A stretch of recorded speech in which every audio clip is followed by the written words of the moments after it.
Good morning सभी को। और आज हम बात करने वाले हैं नाउन के पार्ट 5 यानी कि पर्सन और जेंडर के बारे में।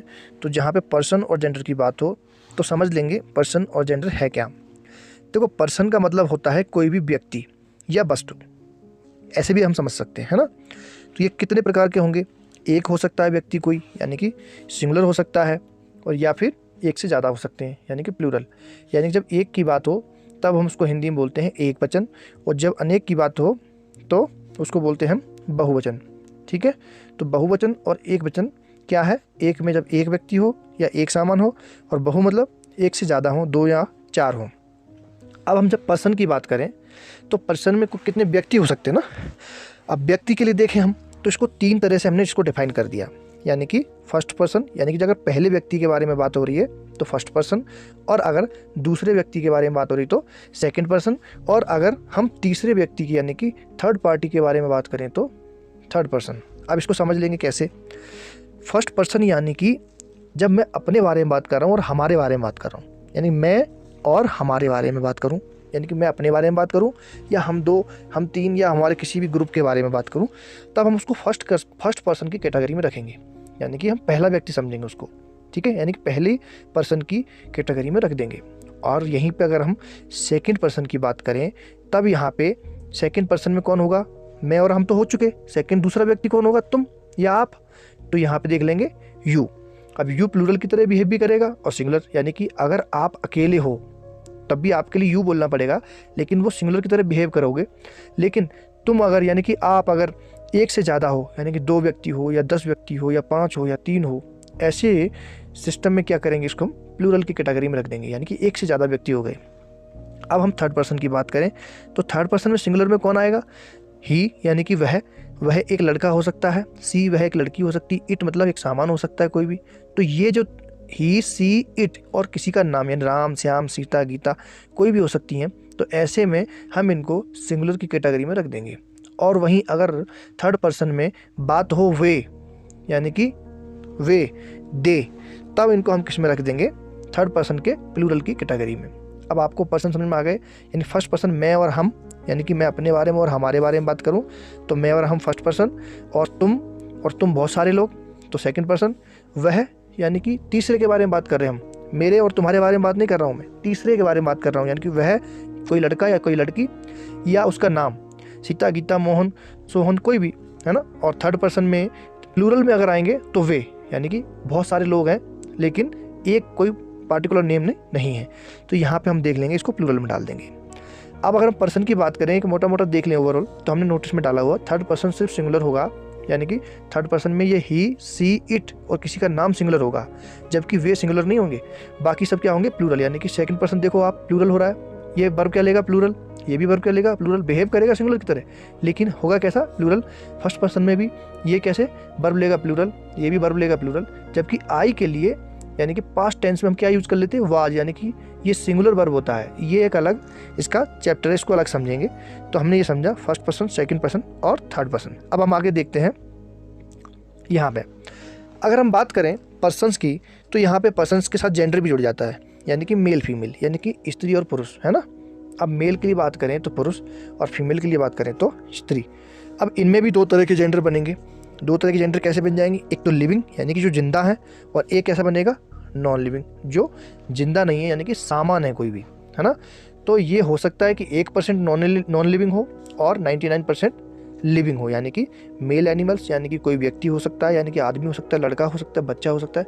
फीमेल में कोई लड़की, स्त्री हो सकती है। अब हम यहाँ पे देखें, ये लिविंग में या तो मेल भी हो सकता है या फीमेल भी हो सकती है। इसको थोड़ा आगे और डिफाइन करेंगे, ठीक है। अब यहाँ पे देखेंगे, मैंने बोला जेंडर। अब जेंडर के बारे में अगर हम जानें तो जेंडर ऐसे हैं, एक तो मस्कुलाइन, एक फेमिनाइन एंड कॉमन, और एक न्यूट्रल। यहाँ समझ लेते हैं। मस्कुलाइन जेंडर क्या होगा? जो पुरुष होगा, जैसे यहाँ पे डिफाइन किया हुआ है मैंने, है ना। तो मस्कुलाइन जेंडर का एक noun that represent male animals, example boy, यानी कोई लड़का, पिताजी, है ना, कोई पुरुष। तो जहाँ पर पुरुष का बोध हो, यानी कि कोई भी पुरुष का बोध हो रहा है, तब उसको कौन सा जेंडर बोलेंगे? Masculine gender.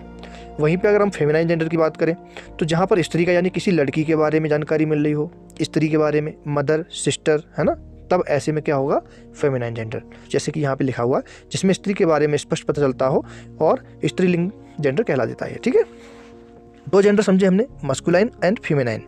अब कुछ जेंडर ऐसे भी तो होंगे जो कॉमन हो, यानी कि वो स्त्री भी हो सकती है और पुरुष भी। कैसे, देख लेते हैं जरा कॉमन जेंडर को। A noun that represent either male or female animal, it is called common gender. यानी कि पुरुष एवं स्त्री दोनों का बोध हो सकता हो, ऐसे जेंडर कौन से जेंडर कहलाएंगे, कॉमन जेंडर। जैसे पीएम यानी कि प्राइम मिनिस्टर कौन हो सकता है, मेल भी हो सकता है और फीमेल भी हो सकती है। सीएम मेल फीमेल दोनों हो सकते हैं। डीएम यानी कि डिस्ट्रिक्ट मजिस्ट्रेट जो है क्या हो सकता है, फीमेल एंड मेल दोनों हो सकता है। नेबर पड़ोसी, अरे पड़ोसी के बारे में बात कर रहे हैं हम, तब वो क्या हो सकता है, मेल भी और फीमेल भी। अच्छा, यहाँ पर किसी बच्चे के बारे में बात करें, मानो कोई बच्चा है तो कौन है बच्चा, लड़का भी हो सकता है लड़की भी हो सकती है। तो ऐसे जेंडर जिनमें दोनों का बोध हो जाए, यानी कि हो सकता है वो लड़का भी हो सकता है वो लड़की भी हो सकता है पुरुष भी हो सकता है स्त्री भी हो, ऐसे जेंडर क्या कहलाएंगे, कॉमन जेंडर। ठीक है, नेक्स्ट देखें न्यूटर, यानी कि लास्ट जेंडर ये क्या है, न्यूटर। इसके बारे में क्या है, ये ना तो मेल जेंडर रिप्रेजेंट करेगा ना फीमेल जेंडर रिप्रेजेंट करेगा, ये क्या होगा, अलग से ही रहेगा, यानी कि बीच में रहेगा। ऐसे स्थिति में इसको हम न्यूट्रल जेंडर बोल देंगे। जैसे कोई छोटे छोटे सूक्ष्म जीव होते हैं, बैक्टीरिया वायरस, मेल फीमेल, उनमें कोई बोध नहीं होता क्लियरली, है ना। तो ऐसे केस में हम क्या करेंगे, इसको न्यूट्रल में रख देंगे। क्लियर। अच्छा, देख लेते हैं कुछ सामान होगा, जैसे वायरस के अलावा बैक्टीरिया के अलावा कोई सामान है, जैसे टेबल है। अब टेबल मेल है कि फीमेल है, चेयर मेल है कि फीमेल है, फैन क्या है, मेल है कि फीमेल है। ऐसे में जहाँ पर आइडेंटिफाई नहीं हो पा रहा है और कोई सामान है या वायरस बैक्टीरिया है या कोई सूक्ष्म जीव है, ऐसी स्थिति में हम इनको क्या बोल देते हैं, न्यूट्रल जेंडर। ठीक है, तो आगे देखेंगे। अब यहाँ पे हमने पर्सोनिफिकेशन किया है जेंडर का, तो देख लेते हैं। जैसे मान लो कोई न्यूट्रल जेंडर मिल गए हमें, है ना। अब न्यूट्रल जेंडर कैसे, जिनका पता ही नहीं चल रहा कि मेल है कि फीमेल है, अब उनको हमें किसी कैटेगरी में डालना है, यानी कि मस्कुलाइन या फेमिनाइन जेंडर में डालना है, तब कैसे डालेंगे। उसके लिए एक रूल बनाया है, कोई हार्ड चीज़ हो यानी कि टफ चीज़ हो, या रफ चीज़ हो, या क्रूअल चीज़ हो यानी कि कोई ख़राब चीज़ हो, या पावर वाली बात हो जाए, या सन के अंदर क्या होता है, सनलाइट यानी पावर होता है, या डेथ की बात हो, तो इन ऐसी चीज़ों को हम किस में डाल देंगे, मेल जेंडर में, यानी कि मस्कुलाइन जेंडर में रिप्रेजेंट करेंगे। सेम अगर कोई ब्यूटी की बात हो, सुंदरता की, तो स्त्री के साथ जोड़ देंगे इसको। काइंड यानी कि दयालु हो, है ना। उसके अलावा किसी तरह की चीज़ हो, या सॉफ्ट हो, या काम हो, ऐसे जो शब्द आएंगे, इन सबको हम क्या करेंगे, फेमिनाइन जेंडर में जोड़ देंगे। अब जैसे मून, यहाँ पर सन था, है ना, और यहाँ पे क्या है, मून। मून मतलब चंद्रमा। चंद्रमा कैसा होता है, ठंडा होता है, और ठंडा होने की वजह से हम इसको किस में डाल देते हैं, फेमिनाइन में। यानी कि स्त्रियाँ कैसी होती हैं, ब्यूटीफुल होती हैं, सॉफ्ट होती हैं, समझदार होती हैं, ठंडी होती हैं, ऐसे समझ सकते हो आप। तो इन सब चीज़ों को हम किस में जोड़ देंगे, फेमिनाइन जेंडर में। अब हम यहाँ पर देखें, मून के बारे में बात अगर करें, तो मून के साथ जो ऑब्जेक्टिव रहेगा वो क्या लगेगा, है ना, और सन के साथ जो ऑब्जेक्टिव रहेगा वो क्या रहेगा। तो देख लेते हैं, मून के साथ क्या जुड़ेगा, सी और हर। भाई मून क्या है, फेमिनाइन जेंडर में आ गया ना, तो इसको किससे रिप्रेजेंट करेंगे अगर हमें आगे आवश्यकता पड़ेगी तो, सी और हर के साथ। सेम सन किस में आ गया, मस्कुलाइन में, तो इसके साथ क्या जुड़ेगा, ही एंड हिज, यानी कि ये न्यूट्रल में नहीं रहेंगे, इनको हम ऐड कर लेंगे।